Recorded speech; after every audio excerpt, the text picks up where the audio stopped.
전 세계 한국 상표로 진출한 프랜차이즈 업체가 꽤 많은데요. 한류를 찾아보는 한류를 찾아서 오늘은 프랜차이즈 해외 진출 전문가를 한 분 초대해서 자세한 얘기를 나눠보겠습니다. 프랜차이즈 컨설팅 전문가시죠. 박원휴 대표 나오셨습니다. 어서 오십시오. 네, 반갑습니다. 네. 프랜차이즈 제가 간략하게 말씀을 드렸고 우리가 보통 이제 그 정도로 이해를 하고 있는데 전문가적 입장에서 프랜차이즈가 뭐다 소개를 좀 한번 해주시면요. 전문가적인 입장과 법적인 입장에서 얘기하다 보면 일반인들 좀 이해하기 어려울 것 같습니다. 그래서 좀 더 쉽게 좀 말씀을 드리고 싶은데요. 요즘 그 취업도 힘들고 그렇습니다. 퇴직은 임박해 있고 전직도 해야 되고 생각할 수 있는 게 이제 창업이라고 할 수 있습니다. 근데 이제 창업에 임했을 때 본인의 어떤 아이디어나 또 자기만의 어떤 노하우가 있다면 내 스스로 뭔가 해볼 수 있겠지만 많은 분들이 요즘에 와서는 프랜차이즈라고 하는 용어를 이제 많이 하고 있는데요. 그만큼 이제 일반화가 됐다고 볼 수 있는데 결국은 창업자에게 아이디어는 아니면은 아이템을 제공하고 또 요즘 이제 브랜드 시대이기 때문에 소비자가 원하는 그 브랜드를 내가 그 지역의 독점권을 사가지고 할 수 있다는 데서 물론 이제 대가는 지불해야 됩니다. 가맹비라고 하는 것이 있고 로열티라고 하는 것을 지불해야 되는 그런 시스템인데 이런 것을 이제 하나 이제 프랜차이즈로 설명을 드리면 좀 이해가 쉽다고 할 수 있겠습니다. 정리를 해주시니까 아주 일목요연한데 우리나라 전체적으로 이것도 일종의 산업이잖아요. 프랜차이즈 그렇습니다. 산업. 현황은 어떻습니까? 다른 데랑 좀 비교해 볼 때. 한국에 지금 들어온 프랜차이즈 역사가 저 대학교부터 이제 시작했던 것 같습니다. 78년도부터 시작을 해서 이제 40년을 앞두고 있는데요. 다행스러운 건 이제 공정거래위원회에 이런 이제 프랜차이즈 본부들이 등록하게끔 지금 되어 있습니다. 그래서 이제 최근까지 어떤 등록 현황을 살펴보면 한 4,500개 정도의 이제 기업체, 또 브랜드는 한 5,200개. 근데 특이한 것은 역시 여러분들이 이제 길거리에서도 많이 보시겠지만 75% 정도가 이 외식업 쪽이 차지하고 있고 나머지 이제 소매업이라든지 미용이라든지 학원 이런 이제 서비스 쪽. 그런 쪽을 이야기할 수 있겠습니다. 그렇군요. 우리나라에도 프랜차이즈 업체가 많이 들어오지 않습니까? 해외에서. 우리도 나가지만. 결국은 이게 좀 산업의 입장에서 보면 이런 프랜차이즈 업체가 고용도 하고 수출도 하고 사실 경제에 많은 기여를 하지 않습니까? 그렇습니다. 그런 사례도 많지 않습니까? 그렇죠.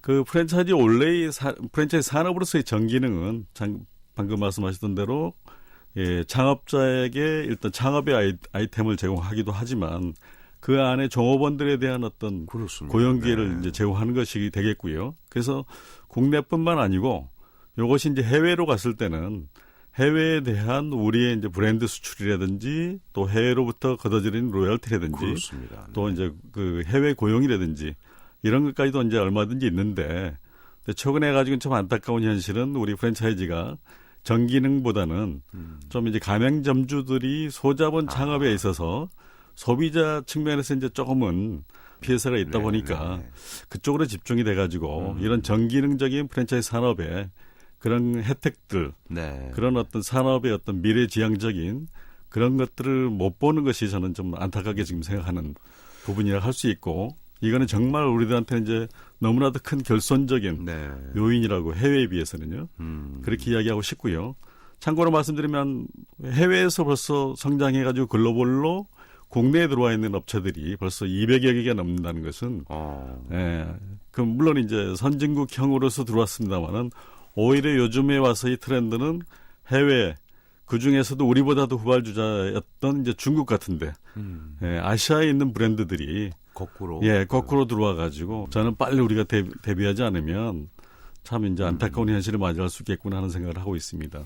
지금 말씀하신 대로 그 국내 프랜차이즈 산업이 이제 40년 가까이 이제 앞두고 있다 이렇게 말씀하셨는데 특히 박 대표께서 프랜차이즈 협회도 처음으로 만드셨어요. 그리고 아주 여러 가지 그 정책위원회 위원장도 하시고 글로벌 부위원장도 하시고 이 프랜차이즈 산업의 일종의 산업화, 규격화 이런 걸 굉장히 애를 쓰셨는데 어떻게 이쪽에 이렇게 관심을 갖게 되셨습니까? 그래서 저도 우연한 기회에 그 전공은 또 공학을 했습니다마는 그게 싫어가지고 어떻게 이제 신문이라든지 잡지를 만들다가 우연하게 좀 뭔가 틈새 시장으로서 좀 소비자들, 광고주들도 있고 뭐 이런 쪽에서 이제 접근하다 보니까 그 당시에 체인점들이 좀 유행을 해서 네. 체인 정보라고 하는 이제 타이틀을 가지고 잡지를 가지고 시작했습니다만은 한 몇 년 하다 보니까 아무래도 정보가 있으니까 네. 뭐 지금의 이제 유명한 브랜드가 됐던 뭐 치킨 업체라든지 김밥집이라든지 또 중간에 어떤 IMF가 이제 발생하다 보니까 그렇죠.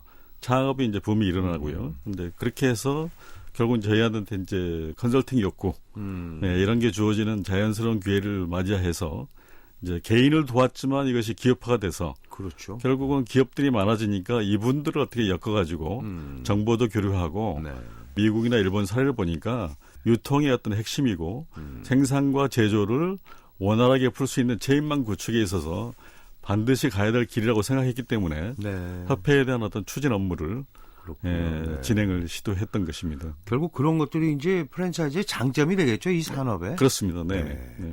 정말 우리 박 대표께서는 자타가 공인하는 프랜차이즈 업계의 해외 진출 전문가인데 아주 손에 꼽히십니다만 그동안 해외 진출시킨 한국 상표가 몇 개나 나와야 되나요, 브랜드가? 이 공적인 활동, 협회를 위주로 해서 활동을 하다 보니까 제 개인적인 어떤 그림보다는 큰 그림을 그리는데 제가 좀 앞장섰던 것 같습니다. 그래서 네. 오히려 프랜차이즈를 모르는 일반인들을 위한 어떤 프랜차이즈 사업의 전기능에 대한 그런 PR들을 많이 하게 되고 또 정부 관계자들한테는 정말 해외에서는 이 정도의 프랜차이즈 사업이 고용이라든지 수출 효과라든지 국익 창출하기 위한 이런 것을 좀 이제 키워야 된다 하다 보니까 이제는 우리가 나가서 오히려 네. 그리고 더더군다나 이제 한류의 어떤 붐이 일어나다 보니까 그렇죠. 정말 적기다. 그렇게 해서 이제 저희들이 해외 프랜차이즈 박람회 우리 브랜드들을 이제 그 한 10개씩 이렇게 해서 묶어서 지금 많이 나가고 있는데요. 네.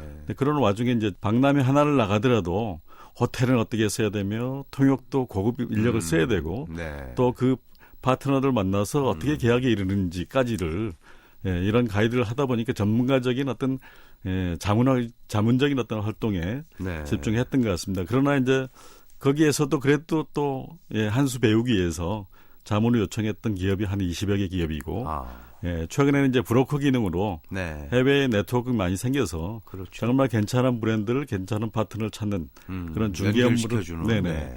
그런 쪽에서 한 10여 업체를 지금 네. 다루고 있습니다. 그렇군요. 역시 뭐 대한민국 경제 그리고 중국의 성장 우리가 중국 효과를 많이 받고 또 한류 마켓이 워낙 네. 크게 형성이 나름대로 돼 있기 때문에 중국도 많이 나가죠. 그 뭐 프랜차이즈가 그냥 상식적으로 생각해도 제일 그렇습니다. 가까우니까 제일 네. 많이 갈 것 같은데 어떻습니까, 현황이? 저도 이제 매년 지금 이 해외 그 진출하는 기업들에 대한 실태 조사에 또 자문위원으로 지금 참석을 하다 보니까 그 놀라울 정도로 국내만 포화인 줄 알았더니 보니까 거기도 그렇습니다. 해외에 보니까 지금 벌써 188개 업체에 약 5천 개 매장이 지금 벌써 깔려 있는 것 같습니다. 네. 그 중에서 벌써 중국이 반이고요. 그러나 이제 안타까운 것은 8개 브랜드가 이 60%를 점유하고 있다는 좀 기현상입니다. 그래서 2천 몇백 개 중에 60%가 8개 업체 5천 개 브랜드로, 중에서 5천 개 중에 60%가 60%가 대단한 이 쏠림 현상입니다. 쏠림 현상이죠. 네네. 근데 그거는 뭐 여러분들이 잠깐 그 기억하실 수도 있는데 모 커피 업체 같은 경우는 중국에서 700개. 네. 네. 또 그리고 재미있는 사례를 또 미리 이제 좀 말씀드린다면 부산에서는 한 10개밖에 안 되는 업체지만 중국에서 벌써 1년 만에 200개, 2년 만에 380개. 가맹점이 예. 그렇게 이제 늘리는 그 숫자를 늘린 경우도 있었고요. 네.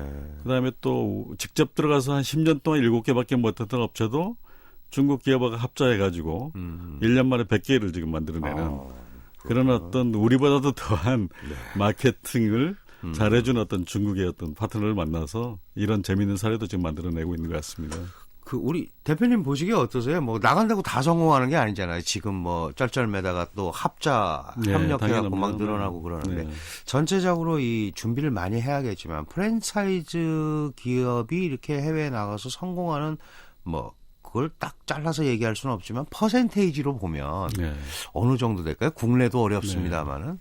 아까 또 188개라고 했지만 거의 뭐 그 60% 정도는 이제 8개 브랜드의 쏠림 현상이고요. 물론 이제 그 가운데는 한 10년도 된 게 있습니다만은 그 뭐 성공률로 본다면 뭐 10%도 안 되는 거고요. 뭐 벤처 비즈니스 그러겠지만. 네. 예, 그리고 이제 뭐 한 3년 내지 5년을 지켜볼 것이 아니고 10년, 20년을 가야 되는데 우리 국내 역사는 40년이지만 해외는 이제 우리 본격적으로 지금 주도해서 우리가 밀어내고 있는 게 한 5년 정도 예, 정부하고 지금 민간이 합작으로 해서요. 네, 그렇기 때문에 이제 좀 더 지켜봐야 되는 상황인데 저는 너무 이제 긍정적으로 생각하는 것은 최근에 역시 한류붐, 네. 예, 한류붐 때문에 우리 브랜드에 대한 어떤 인지도라든지 고급 효과를 할까요? 뭐 이미지 제고 이런 네, 거 굉장히 그렇죠. 그리고 중요하죠. PPL들이 영향이 돼서 물론 이제 재미있는 현상도 있습니다. 그 최근에 그 드라마 유행했던 예, 별, 네, 뭐 이런 네. 쪽에서 보면 그 똑같은 베이커리 우리 국내의 업체지만 양쪽을 바라보면서 한쪽은 전 뭐뭐뭐 여자분이 서 있고 네. 한쪽은 김 뭐뭐뭐 해가지고 네, 맞습니다. 이런 스타들이 경쟁하는 그런 재미있는 현상도 있는데 굉장히 뿌듯한 어떤 그 네. 현장이라고 볼 수 있겠죠. 어떠세요? 이렇게 뭐 10%도 안 되지만 오랫동안 이걸 지켜보시면서 네. 그 성공하는 프랜차이즈의 공통점이라고 그럴까? 네. 뭐 이렇게 핵심적인 거 한두 가지만 좀 꼽아주시면. 네, 역시 이제 준비된 기업이 좀 오래 갈 수 있다는 거 하고요. 그다음에 그 준비 속에는 역시 자본적인 것도 좀 이제 갖추고 있어야 된다는 거. 그리고 이제 해외 비즈니스는 스스로 나가서 하는 경우도 있지만 파트너십에서 이루어진 경우가 굉장히 많습니다. 그렇죠. 세계적인 네. 그게 하나의 패턴이고요. 네. 그래서 현지의 파트너가 아까 말씀드렸던 대로 나는 현지를 모르지만 현지를 잘 알고 있는 파트너를 만났을 때 그 현지 파트너에게 내 노하우만 알려줘도 그분들이 마케팅을 더 잘해가지고 잘하기 네. 때문에요. 그래서 이제 내 욕심만 채우는 것이 아니고 파트너를 어떻게 하면 잘 세워줄까, 같이 예, 챙겨줄까 네. 하다 보면 이신전심으로 예, 해외인이지만 저는 마음이 분명히 통하는 걸 수도 없이 지금 느끼고 있거든요. 더 정말 인간적으로 가까우는 경우도 많이 있었고요. 그래서 그런 거를 했을 경우에는 결국은 서로 아픔이 있을 때는 서로 도울 수도 있고 네. 또 그런 것이 끝까지 네. 그리고 또 그분들이 아픔 때문에 제가 이제 일본에서 왔을 때도 이제 한국에 들어올 때 애로사항이 좀 있었습니다만은 내 거를 못 고쳐 해가지고 그거는 일본의 어떤 입장에서는 허락이 되는 내용이지만 우리 한국에 왔을 때는 또 변해야지 살 수 있는 건데 그렇죠. 그게 네. 이제 거꾸로 우리 한국 브랜드도 해외에 나가는 데서도 자기가 모르면 모르는 대로 그쪽에서 어떤 접목을 해서 같은 새로운 네. 그림을 그려줘야 되는데 그렇지 못해가지고 고집하다가 또 망가지는 경우도 있거든요. 그래서 좀 파트너, 실력 있는 물론 파트너가 돼야 되겠지만 그 파트너하고 파트너십에 대해서도 배려를 잘하는 기업이 네.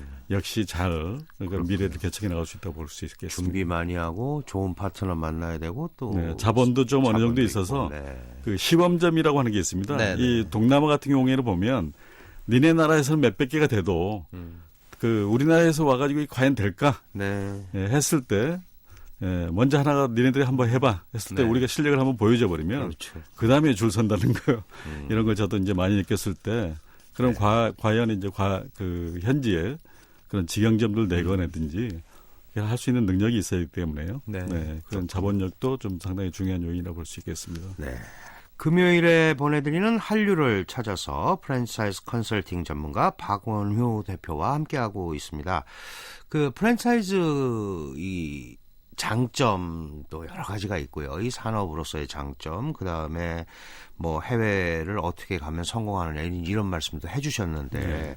이 전체적으로 어떻습니까? 이게 우리나라의 그 해외 진출이 프랜차이즈적 차원에서 보면 이렇게 늘어나는 입장입니까? 아니면 어떻습니까? 네, 그 뭐 매년 실태 조사를 통해서도 보면 뭐 10% 20%대 계속 지금 늘어나고 있고요. 네. 과거에는 어떻게 보면은 현지에 사시는 코리안타운에 계시는 교민들이 거기서 뭔가 할까 했을 때 국내의 브랜드의 가맹점을 이제 가져가는 경우가 많이 있었습니다만 네. 그러나 이제 최근에 아까 정부에서도 지원해서 박람회라든지 시장 개척단 굉장히 여러 나라를 지금 많이 돌고 있습니다. 네. 그런 과정에서 오히려 그런 현지의 유력 기업들을 데려다 놓다 보니까 그런 파트너십에 의해서도 이제 소위 마스터 프랜차이즈 그 국가 판권이라든지 지역 사업권을 가져가는 그런 경우도 많이 늘어나고 네. 있고요. 그다음에 또 재미있는 거는 아니 나보다도 못한 업체들이 가서 성공하는 걸 케이스 보니까 있죠? 네, 맞습니다. 야 이게 아니지 않느냐. 그리고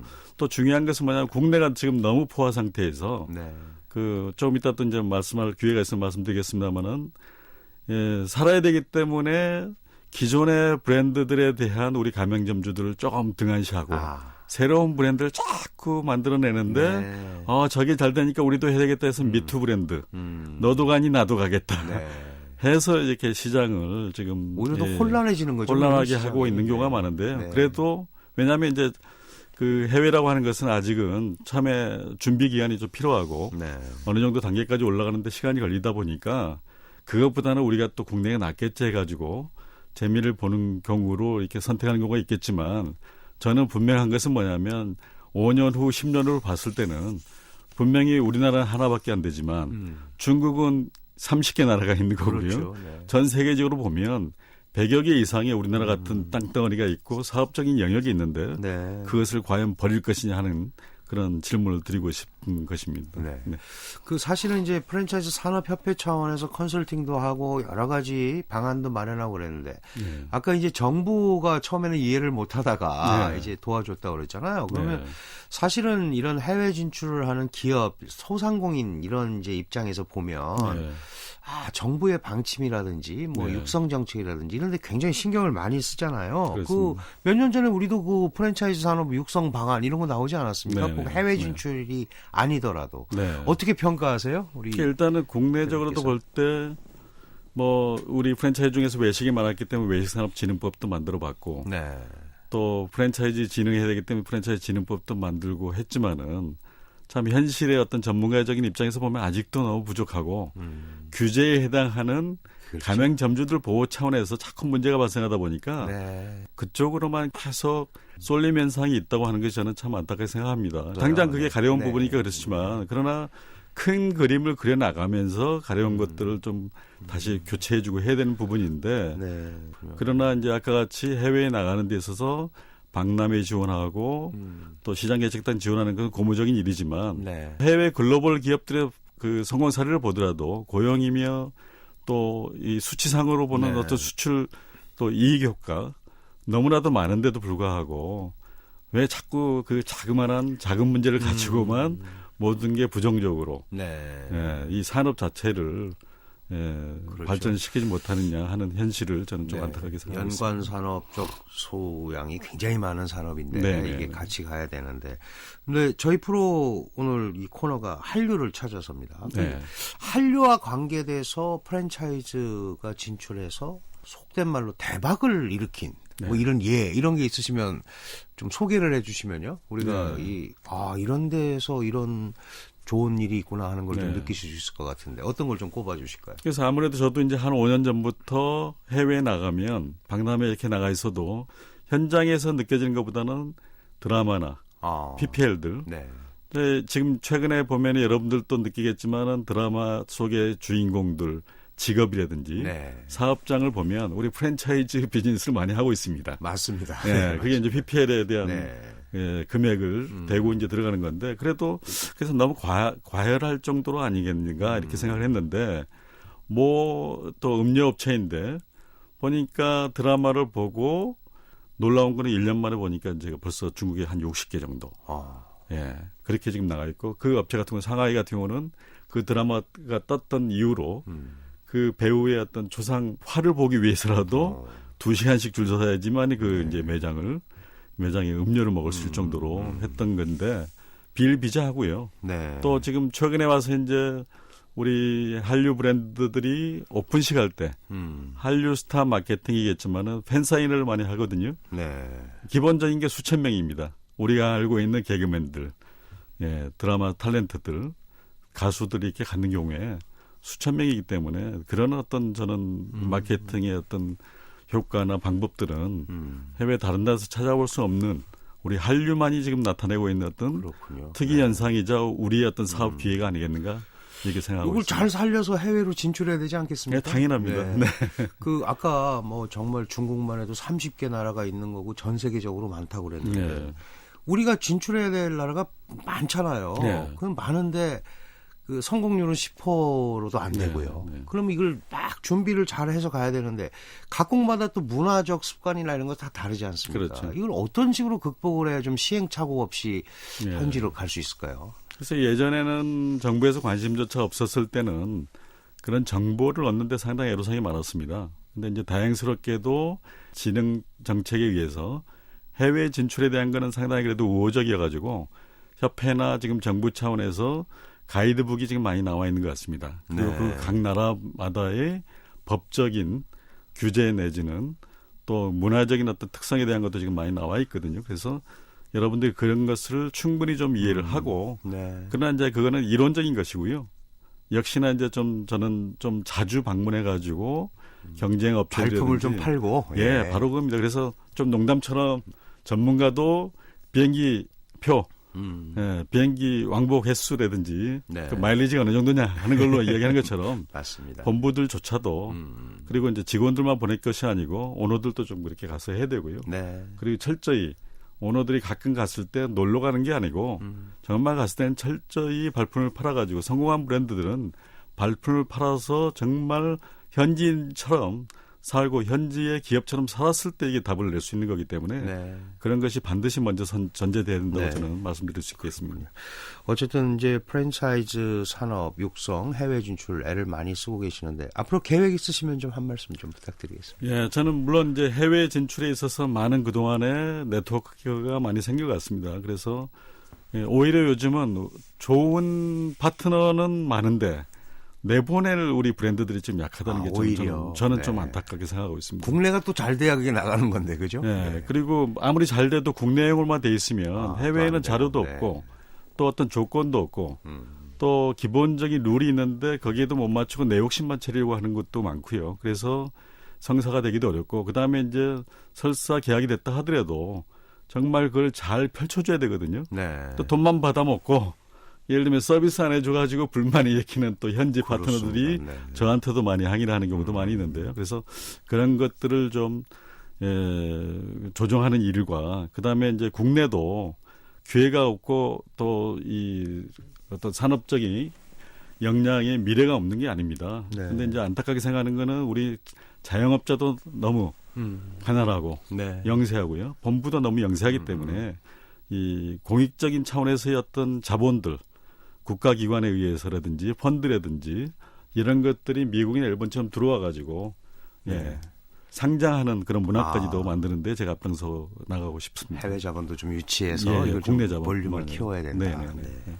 더 애를 많이 쓰셔야 될 일이 많을 것 같습니다. 네, 평생 소명으로 갖고 살아가겠습니다. 한민족 하나로 한류를 찾아서 국내 기업의 해외 진출을 돕고 계시는 프랜차이즈 컨설팅 전문가 박원효 대표 모시고 말씀 나눠봤습니다.